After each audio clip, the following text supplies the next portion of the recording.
ਅੱਲਾ ਮੀਆਂ ਥੱਲੇ ਆ, ਆਪਣੀ ਦੁਨੀਆ ਵਹਿੰਦਾ ਜਾ। ਜਾਂ ਅਸਮਾਨੋਂ ਰਿਜ਼ਕ ਵਰਾ, ਜਾਂ ਫਿਰ ਕਰਜ਼ਾ ਮੁੱਕ ਮੁਕਾ। ਅੱਲਾ ਮੀਆਂ ਥੱਲੇ ਆ। ਤੈਨੂੰ ਧੀ ਵਿਆਹਣੀ ਪੈਂਦੀ, ਨਾਨਕੀ ਛੀਕ ਬਣਾਉਣੀ ਪੈਂਦੀ, ਰੁੱਸੀ ਭੈਣ ਮਨਾਉਣੀ ਪੈਂਦੀ, ਲੱਥ ਜਾਂਦੇ ਸਭ ਤੇਰੇ ਚਾਅ। ਅੱਲਾ ਮੀਆਂ ਥੱਲੇ ਆ। ਧੀਆਂ ਨੂੰ ਤੂੰ ਜੰਮਣੇ ਦੇਂਦੋਂ, ਕੁੜਮਾਂ ਦੇ ਤੂੰ ਤਾਣੇ ਸਹਿੰਦੋਂ, ਨਾਲ ਸ਼ਰੀਕਾਂ ਕਦੇ ਨਾ ਬਹਿੰਦੋਂ, ਮਿੱਟੀ ਜਾਂਦੀ ਕੱਪੜੇ ਖਾ। ਅੱਲਾ ਮੀਆਂ ਥੱਲੇ ਆ। ਤੇਰੇ ਘਰ ਨਾ ਦਾਣੇ ਹੁੰਦੇ, ਪਾਟੇ ਲੇਫ ਪੁਰਾਣੇ ਹੁੰਦੇ, ਕਮਲੇ ਲੋਕ ਸਿਆਣੇ ਹੁੰਦੇ, ਪਾ ਦਿੰਦੇ ਤੈਨੂੰ ਘਬਰਾ। ਅੱਲਾ ਮੀਆਂ ਥੱਲੇ ਆ।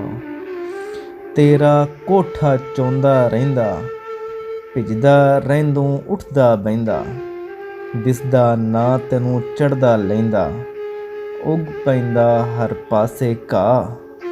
ਅੱਲਾ ਮੀਆਂ ਥੱਲੇ ਆ।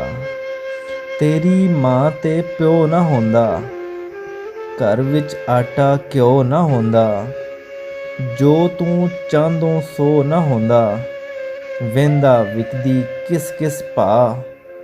ਅੱਲਾ ਮੀਆਂ ਥੱਲੇ ਆ। ਵੇਖ ਸ਼ੀਆ ਤੇ ਵਾਬੀ ਲੜ ਪਏ, ਸੁੰਨੀ ਡਾਂਗਾਂ ਲੈ ਕੇ ਚੜ੍ਹ ਪਏ, ਇੱਕ ਦੂਜੇ ਨੂੰ ਕਤਲ ਕਰੇਂਦੇ, ਆਖਣ ਸਾਡਾ ਇੱਕ ਖੁਦਾ। ਅੱਲਾ ਮੀਆਂ ਥੱਲੇ ਆ। ਵੇਖ ਧੀਆਂ ਲਈ ਮਾਪੇ ਮਰ ਗਏ, ਜਾਣ ਦੀ ਬਾਜ਼ੀ ਲਾ ਕੇ ਹਾਰ ਗਏ, ਇੱਜ਼ਤ ਦੇ ਕਰ ਸੁੱਜੇ ਕਰਕੇ, ਕਰ ਗਿਆ ਪਹਿਰੇਦਾਰ ਤਬਾਹ। ਅੱਲਾ ਮੀਆਂ ਥੱਲੇ ਆ। ਤੇਰੇ ਘਰ ਲਈ ਚੰਦਾ ਮੰਗਦੇ, ਡਰਦੇ ਲੋਕ ਨਾ ਕੋਲੋਂ ਲੰਘਦੇ, ਸਭ ਨੂੰ ਘਰ ਤਾਂ ਦੇ ਨਹੀਂ ਸਕਿਆ, ਆਪਣਾ ਘਰ ਤੇ ਆਪ ਬਣਾ। ਅੱਲਾ ਮੀਆਂ ਥੱਲੇ ਆ। ਨੇਕ ਮੁਹੰਮਦ ਕਿੱਧਰ ਜਾਵੇ, ਰੋਟੀ ਰਿਜ਼ਕ ਹਲਾਲ ਕਮਾਵੇ, ਤੇਰਾ ਹੁਕਮ ਤੇ ਤੈਯਬ ਰੋਜ਼ੀ, ਬਣ ਗਿਆ ਉਹਦੇ ਗਲ ਦਾ ਫਾਹ। ਅੱਲਾ ਮੀਆਂ ਥੱਲੇ ਆ।